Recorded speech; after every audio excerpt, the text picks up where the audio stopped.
ریاست، سیاسی پارٹیاں، میڈیا بمقابلہ ایک عورت، کیونکہ ہمارا منہ تو ویسے بھی کالا ہے، بدبودار تو نہیں، چلو پھر اس کو بدبودار بھی کر کے دیکھ لیتے ہیں۔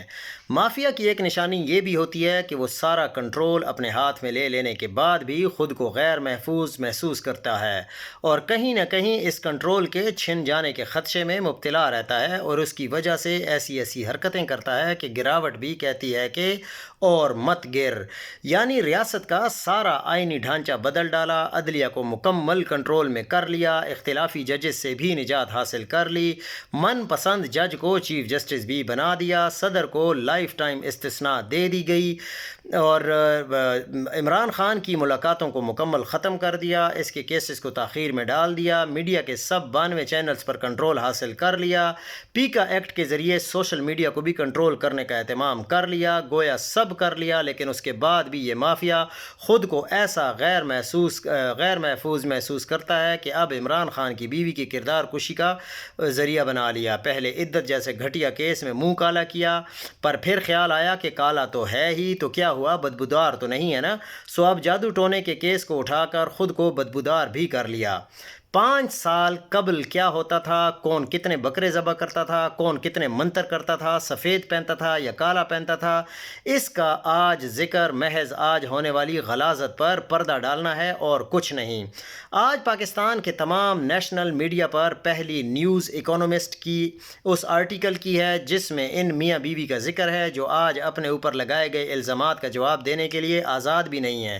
کتنا ہی ڈرپوک اور کتنا ہی کم ظرف ہوگا وہ انسان جس نے جیل میں قید ایک عورت کے جادو ٹونے پر آج سارا میڈیا لگا دیا، اور کتنا ہی غلام بوٹ چاٹ اور کتنا ہی منافق ہوگا وہ میڈیا جو آج آئینی بگاڑ، سینئر ترین ججز کے استعفے، ان کے خطوط جس میں عدلیہ میں ایجنسیوں کی مداخلت کا ذکر ہے، چوتھے رینک کے جج کو چیف جسٹس بنانے، اور عالمی میڈیا میں پاکستان کے عدالتی نظام کی تباہی جیسی خبریں چھوڑ کر بکرے کی سرے اور کالے سفید کپڑوں پر سٹوریاں کرتا رہا، اور کتنے ہی کم ظرف بغض کے مارے اور واٹس ایپ کے بیچارے ہوں گے وہ سب دانشور اور تبصرہ نگار جو آج سارا دن اس سٹوری پر تبصرہ کرتے رہے۔ ایسا نہیں ہے کہ آج بس اکانومسٹ میں بشرا بی بی پر ہی آرٹیکل چھپا ہے، پرسوں نیو یارک ٹائمز اور عرب نیوز، کل الجزیرہ اور ایکسپریس ٹریبیون اور واشنگٹن پوسٹ میں بھی آرٹیکل چھپے ہیں جن میں یہ شہ سرخی ہے کہ 27ویں ترمیم نے پاکستان کے نظام عدل پر حملہ کیا ہے، جس میں یہ ہیڈ لائن ہے کہ پاکستان کی اسٹیبلشمنٹ نے نظام پر اپنے مستقل تسلط کو مزید مضبوط کر لیا ہے۔ لیکن آپ کسی چینل پر ان آرٹیکلز کا اردو ترجمہ نہیں دیکھیں گے، کسی ٹاک شو میں ان پر تبصرے نہیں سنیں گے۔ آج لاہور ہائی کورٹ کے ایک اور جج نے استعفیٰ دے دیا، لیکن یہ خبر بھی 8ویں نمبر پر ہے۔ ایسا لگ رہا ہے کہ 27ویں ترمیم 4 سال قبل ہوئی تھی اور بشرا بی بی اور عمران خان کی شادی ابھی کل ہوئی ہے۔ اکانومسٹ آرٹیکل پڑھا تو مجھے اخبار جہاں کی 3 عورتیں 3 کہانیوں جیسے افسانے یاد آ گئے۔ پورے آرٹیکل میں گواہیاں ملازموں اور ان پارٹی ممبرز کی ہیں جو پہلے ہی نکالے جا چکے ہیں۔ یعنی اگر آپ کسی لطیف سے کچھ بھی اول فول بکوا سکتے ہیں تو پھر اسی جیسے طفیل، سرمد اور مجید سے کچھ بھی کہلوا لیں، کیا فرق پڑتا ہے؟ لیکن اس آرٹیکل میں جو سب سے زیادہ بات دنیا نوٹ کرے گی وہ یہ کرے گی کہ اپنے پروفیشنل کام کچھ اداروں نے چھوڑ دیے ہیں اور کس طرح وزیر اعظم کی بیویوں کو سپائی کرتی ہے۔ مزے کی بات یہ ہے کہ اس اکانومسٹ میں بشرا بی بی والے آرٹیکل میں یہ بھی لکھا ہے کہ پاکستان میں سیاسی نظام بہت کمزور ہے، 5 وزرائے اعظم وزارت سے فارغ ہو کر قید جا چکے ہیں، اسٹیبلشمنٹ جو سب وسائل پر قابض ہے بار بار طاقت چھین چکی ہے، حتیٰ کہ اگر سویلین حکومت ہو تب بھی یہ دیکھنا پڑتا ہے کہ بڑے کیا کہتے ہیں، اب تک بس ایک سویلین حکومت نے مدت پوری کی ہے۔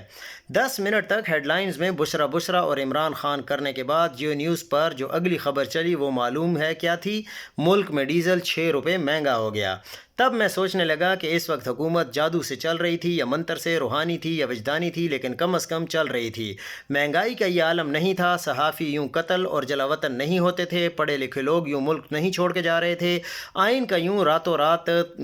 بالکل قتل نہیں کیا گیا تھا، عدلیہ کی یوں شکست اور ریخت نہیں ہوئی تھی، ملک کے قابل اور ذہین قانون دان اور ذہین ججز یوں استعفے نہیں دیتے تھے، جنبش قلم سے صدر اور کسی کو بھی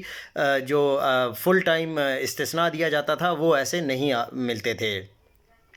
بہت ہی کم ذہن والے وہ طبقے اور وہ سوچ جو یہ سمجھتی ہے کہ اس طرح کی کردار کشی سے عمران خان کی عوام سے محبت نکل جائے گی، تو اس قدر زور